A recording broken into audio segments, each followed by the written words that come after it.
And welcome to the Eli Sports Network. I'm Paul Beatty here, and Mick Hoffman has been kind enough to jump on from the WIAA, the Executive Director. And Mick, a couple of things I wanted to touch on here. I don't want to take up too much of your time. I know you're exceptionally busy.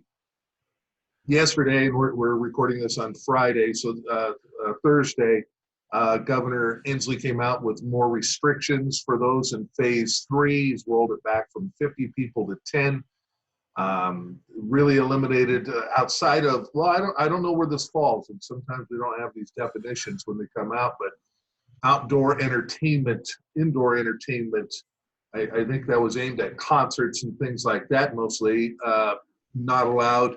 I don't know how sports rolls into that, too much.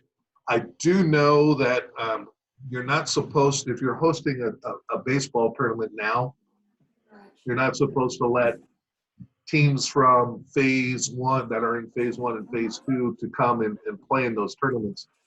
And I think they really want that to be tightened down if they're allowing anything to go. But if it's a group of 10, I don't even know how you get a baseball game in anymore, right? Yeah, I was hoping you had all those answers for me today, Paul. Yeah, we're working to get the details of that and how that will work out. And again, the goal is to be able to play in the fall and send kids back to school in the fall. So if we're seeing around the country examples where they went fast and hard early on, and they're going backwards now. And so in this case, I'm not a very patient guy, but slow and steady might win this race. Exactly. And even winning the race is very likely to be looking different than the normal outcome. Absolutely. And you guys are, and when I say you guys, the executive board is meeting on Tuesday, right? Is that the Correct. 21st? Yeah. And there'll be more. Basically, the last time you met was the 7th, and you moved the start date of fall sports back a couple of weeks. I assume now you'll have 2 more weeks. The board will have a chance to look at things, and that there's not a rosy picture there. It looks like for them to think. But Mick, you know what everyone wants to know. When are we going to know what you can or can't do? Are you anticipating at least maybe knowing some of the things that we're just not going to be able to do? It's just really unlikely as we're seeing other states start to make moves as well. Yeah, I mean, we've seen a lot of states in the last 2 weeks. We were one of the first states to push that original start date back. And in the last 2 weeks, we've seen states move entire sports programs, the entire fall schedule back. We've seen college, different conferences, and entire college levels, the JUCO League, the Ivy League, etc. So again, trying to find out where's that sweet spot. I mean, realistically, high-risk sports got to be at level phase 4 plus, and we're going backwards at phase 3 or phase 2. I mean, I appreciate Governor Inslee trying to hold the ground a little bit with those. I don't care what your politics are. It is what it is, and this is the rules we're playing by at this point. And so it gives us a chance to hopefully offer those low-risk sports maybe in the fall if we can hold at phase 3. But the next 2 weeks, again, will be just as critical as the last 2 weeks. And that's the information our board is wrestling with. So. Well, and it's not, and again, to remind folks, it's not just about a start date. It's about a preparation date. It's not when's the first time you can play a football game. It's actually, when's the last time you can actually inform schools that, okay, let's move forward and prepare. And those are 2 different dates. Absolutely. And at the same time, trying to figure out, those same people who are trying to figure out in the schools how they're going to, offer their education-based activities, are also trying to figure out how to bring 2,000 kids into a high school and train those same coaches, in a lot of cases, on how to use Canvas and other online learning programs. So there's a lot of things that complement. If it was just sports, it would be a lot easier. But a lot of the people involved in this, I mean, our board, I don't think people understand. Our board typically has like 5 meetings a year. We're meeting every other week, and we're having some, daily phone calls in other situations. that while these folks are still administrating, in some cases, superintendents of school districts. And so they're giving an incredible amount of time and being very, very thoughtful. And they have great information because of their dual roles. So it's not that people aren't willing to make a decision. It's if we make a decision right now, it's going to be more unfavorable than what we might have to do in 2 weeks. So, or what happens on the 21st. So we need to give a long enough runway for schools to prepare properly, but at the same time, we don't want to make a hasty decision that takes away opportunity from students. I was talking with a couple of athletic directors earlier this week, and I think when you said the sweet spot, that is exactly, that's the date. And it's, and again, we're talking about potentially moving seasons, sports from one to another and things like that. Yep. And so if that happens, how much time does, the athletic director and coaches need to get that particular changes in? And both very, and this is, and from your athletic director days, I think you're probably right with them. We can do this. We can do it relatively quickly. We do need a few days or whatever. We don't need, 3 months to prepare. We can flip this very quickly if indeed that's what we get to do. And that's what it comes down to, what we get to do, right? Yeah, and that'll be a large part of our discussion on the 21st. What looks realistic to do in the fall and what timeframes? How does that impact? It's going to be, if cross country goes in the fall, you don't want to be running at Thanksgiving. Yeah. Right? I mean, you don't want to be out there playing soccer necessarily at Thanksgiving. So you don't want to be playing slow pitch softball at the end of November.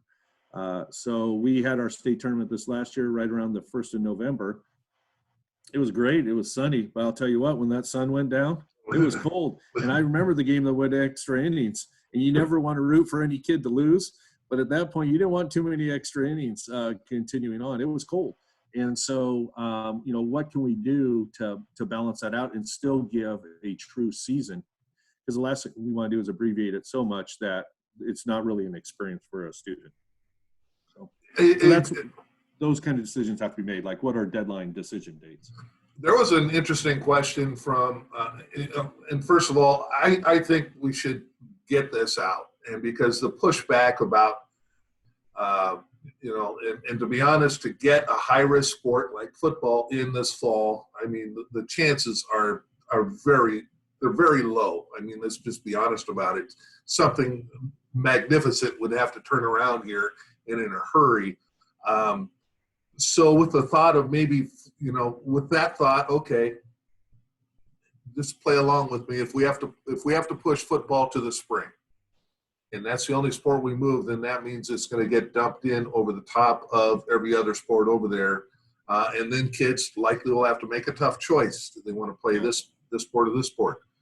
Whereas then if we try to move baseball to the fall, the pushback on that has been, well, yeah, but if it gets canceled, then they'll have 2 seasons in a row that their season has been canceled.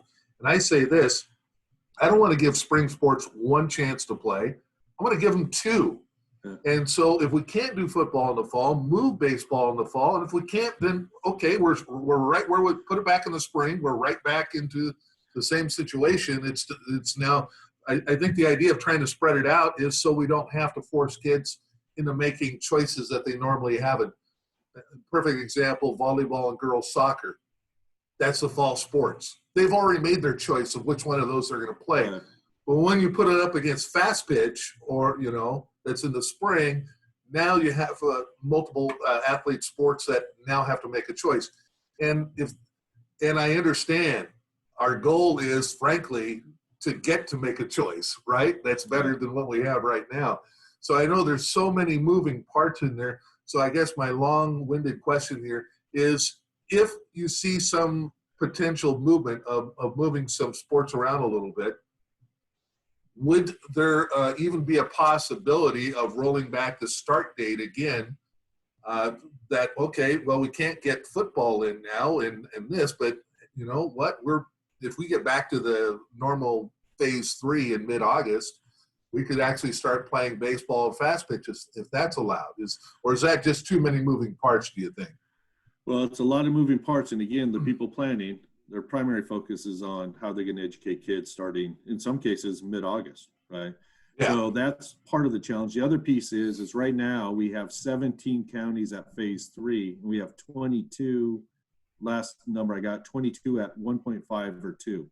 So if they're going to get to phase 3 to be able to start an offer of a sport like baseball, fast pitch, etc., doing that by August 24th, our original start date, is going to be difficult with the freeze right now to the 28th, and we had our highest count ever yesterday, right? And so that's the other piece is, trying to maximize people's time in planning. I mean, we're spending, days, weekends, evenings, coming up with contingency plans. That's what we signed on for. That's what our job is. Hey, we're going to do it. But the people in the schools, their main job is delivering education. And it's tricky, as we saw in the spring. And so, how many schools, how many counties are going to be at phase 3 by September 7th, let alone August 15th or August 24th? That's the biggest challenge with that. The other piece I would say, and you alluded to this, what a great problem to have to choose, right? I sat in traffic in the Fife bottleneck yesterday on the way back from the office, and I said, I'm not going to complain about traffic. It took me 4.5 hours to make a 2 hour and 15-minute drive. And you know what? It was great because that means people are out and about unlike we were in April. So. Yeah, exactly. And again, I know there's a lot of different things. I think California, their plan, and you guys have taken a look at that, of pushing everything after the first of the year, potentially. And actually, maybe the NWAC has it right now, to tell you the truth. They pushed everything past January 1st, except for cross country.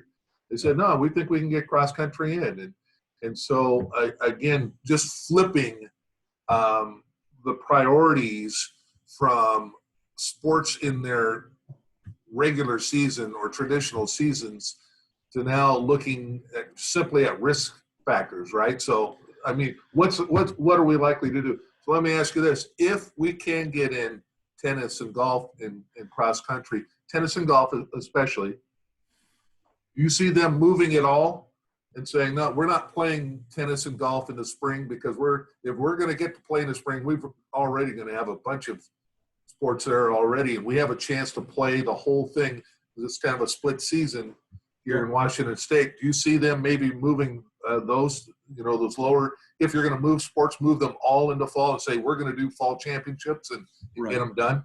Yeah, absolutely. I mean, it's an alternate season sport now anyway, so it gives schools the flexibility to do that. I'll tell you, in our conversations around that so far, it's where do they have access to golf courses and where don't they? Right now, it's one of the only things you can do, right? It's hard to get a tee time in the Portland, Vancouver area where I live, I'll tell you that. And so we heard from Spokane that they aren't sure they can get both genders out in the fall, that it's very difficult over there as well. So other areas may be able to do it. So sure. And does that mean we have multiple state tournaments or state championships? Absolutely. I mean, we're gonna do what we can to make this as a positive experience for kids as possible. So yeah, there are some sports that naturally lend themselves to that.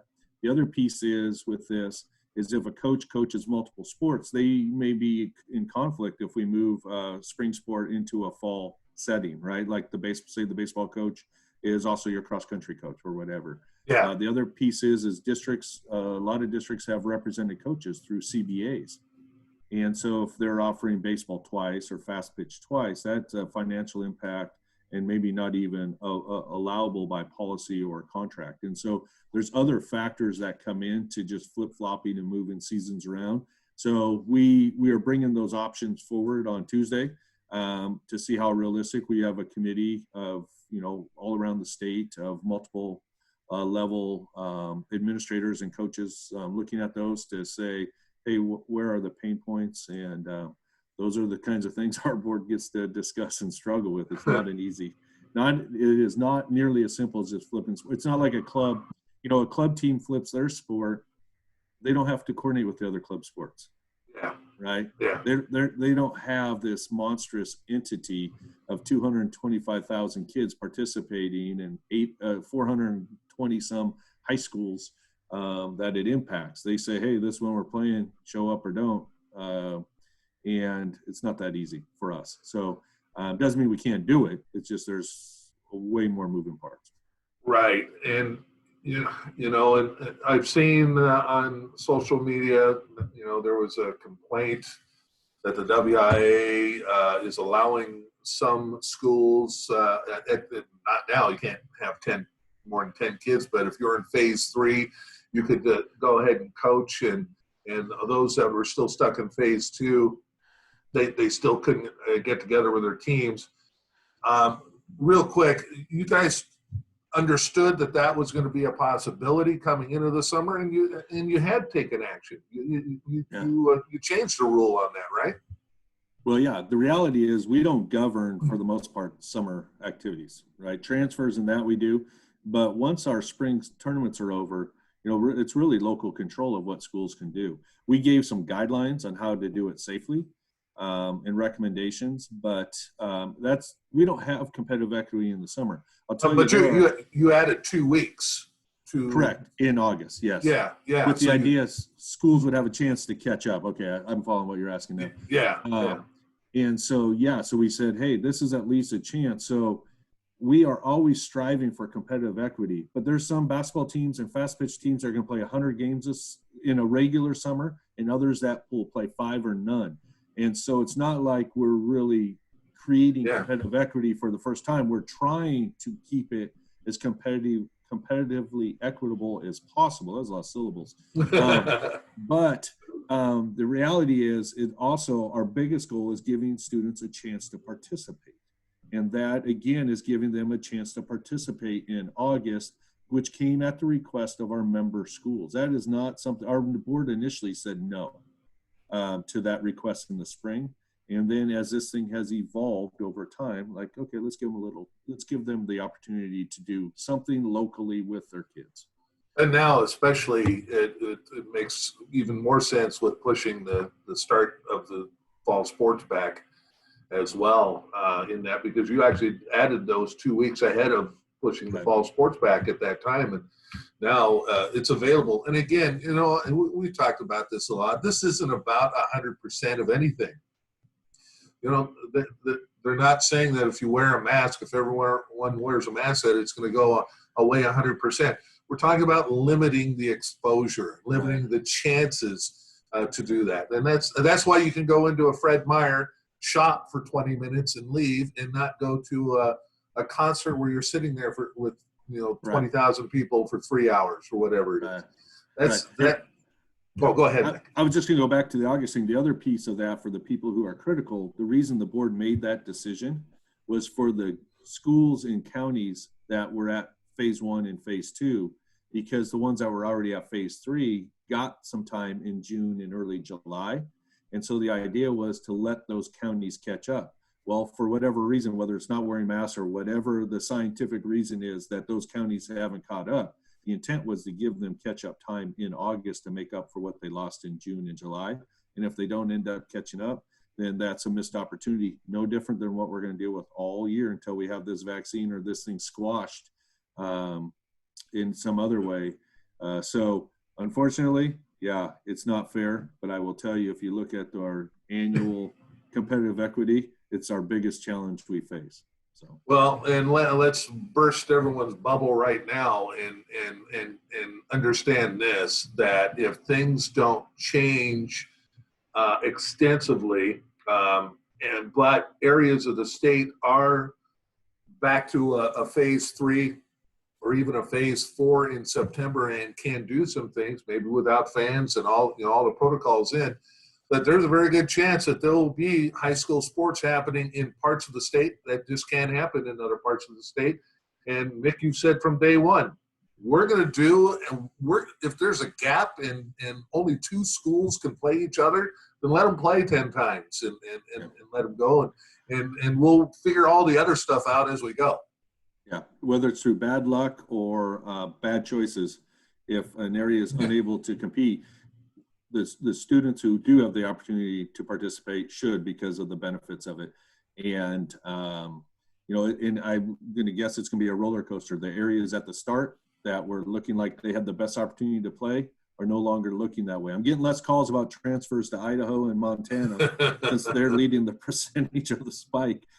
in California and Arizona, I talked to their executive director, same thing, right? And so I know parents want the absolute best for their kids. So do we, right? And they're looking at one kid. We're looking at 225,000.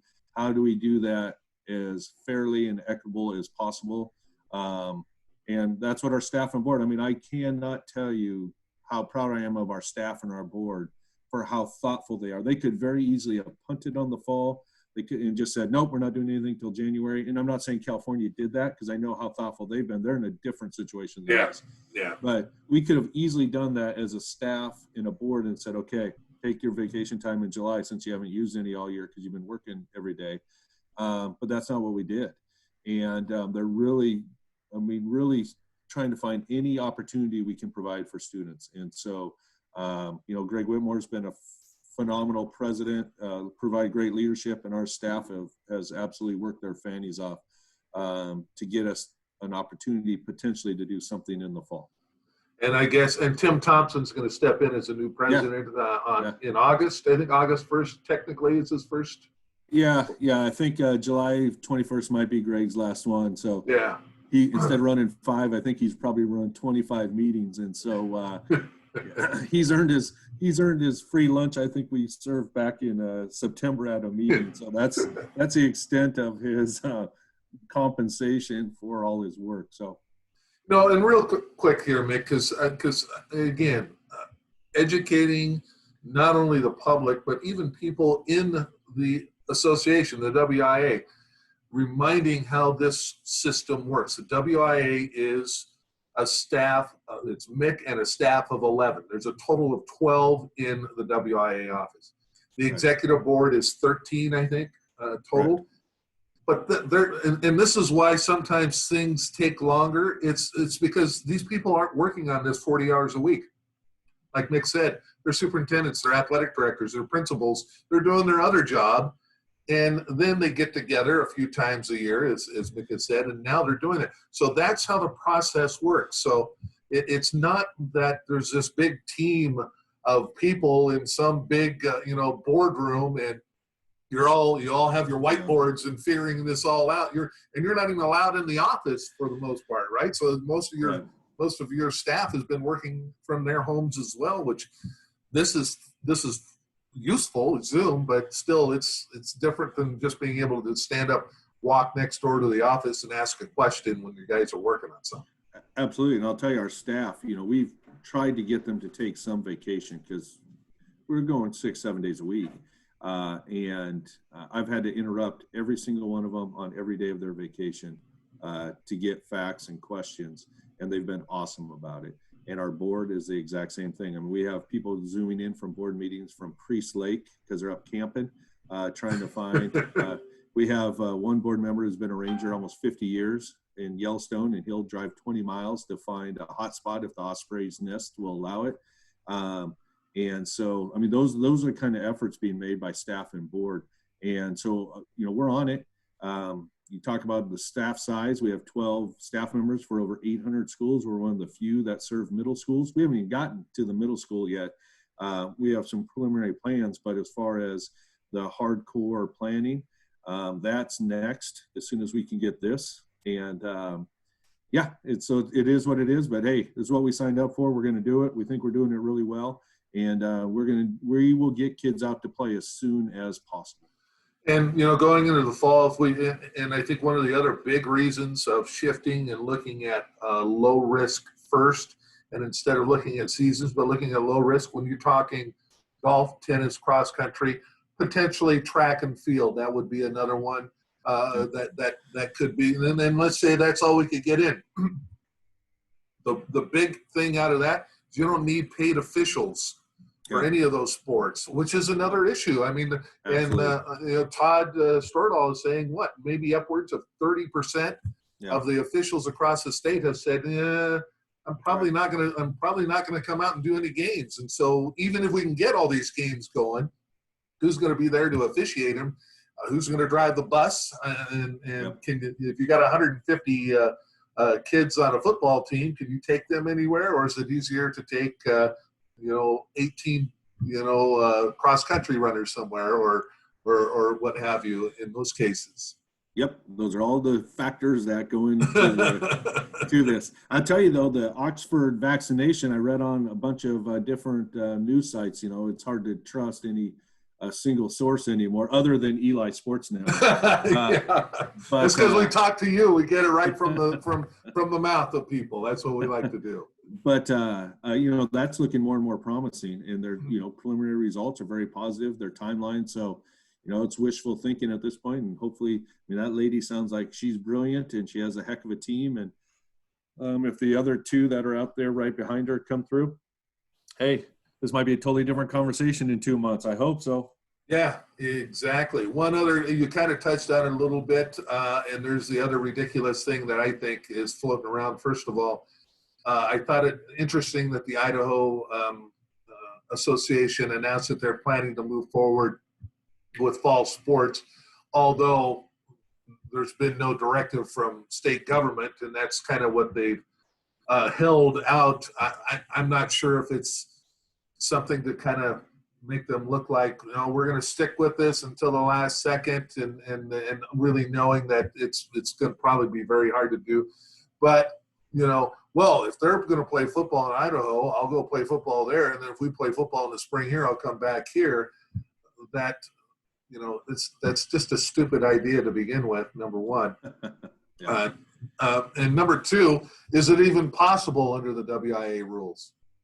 Oh, well, I mean, a kid could transfer. It doesn't say you can only play a sport one time. And so if a family, we have our transfer rules, you know, them coming back, that they would need to fall. COVID in itself is not a hardship because we're all under the same challenge.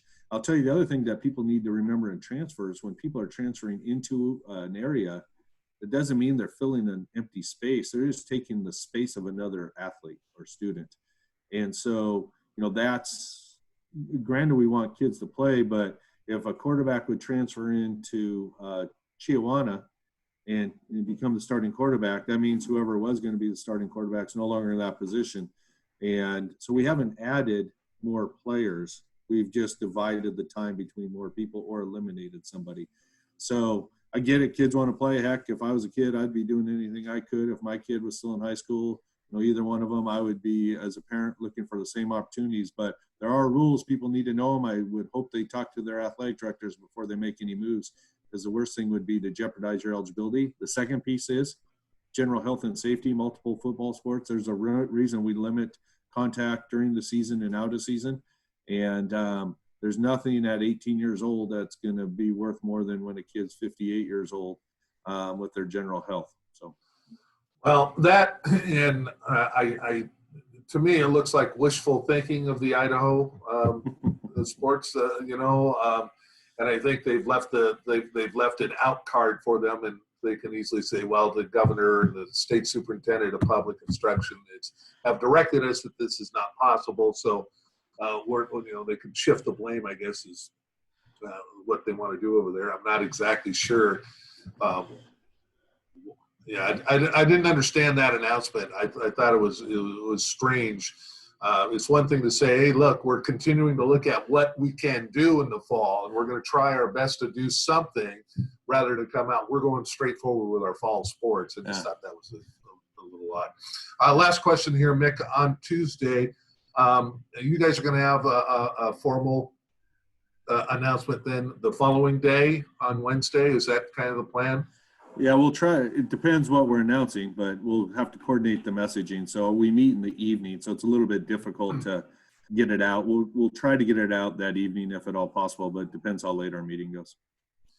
And with that, are you expecting announcements? I'm not going to ask you what those announcements would be, but are you expecting some decisions to be made in that meeting?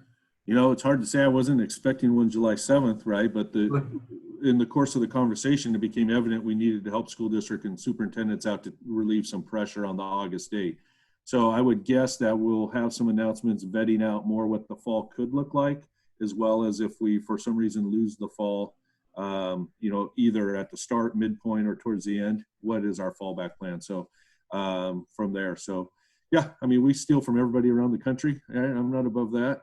You take the best minds and you meld it to your personal needs. And so, yeah, I would guess we'll definitely have information coming out. To what extent at this point would be pure speculation on my part. Right. Yeah, and I'm not going to ask you that at this point. Yeah. I'll ask you that on next Wednesday. There you go. Yeah, then we'll probably have more to talk about. But yeah, at this point, I mean, who knows? I heard Michigan maybe came out today, made the same statement that they're going to start as usual. California is figuring out their situation. I mean, so I have a meeting next Wednesday with the other 50 associations, because I know there's 50 states, but Washington, D.C. has an association, so there's 51 national state associations. And so we're sharing with each other, stealing from each other. And then Washington's different than Oregon, which is different than Idaho, and et cetera. So I would end with this, Mick, and that is for anyone who just thinks this whole thing is a hoax and it's not serious. You know how serious Texas is about high school football, right? Everyone knows that. And they are on record saying they're not sure if they're going to get football in this year. Right. Fall or spring, moving it. So if Texas, and so that's, again, if you want kids on the field, kids on the courts, kids in classrooms, we're being asked to put on a mask, wash your hands, and stay socially distant a little bit. Yeah. And it's better to do that now than to try to get that done a week before school's supposed to start. Exactly. No, totally agree. I couldn't say it better myself. Right? We got to put money in the bank now to have the withdrawal later. And at this point, we're going to do it for kids, not our own personal politics or opinions. So. All right, man. I appreciate it. Mick Hoffman from the WIAA, the Executive Director, always willing to stop in and keep us updated. I appreciate it, Mick, and we'll talk with you hopefully next week, or maybe we'll get Greg one last interview as outgoing president. That'd be good. Yeah, he deserves some recognition. Absolutely. All right, man. I appreciate it. Mick Hoffman from the WIAA here on the Eli Sports Network. Thanks, Paul.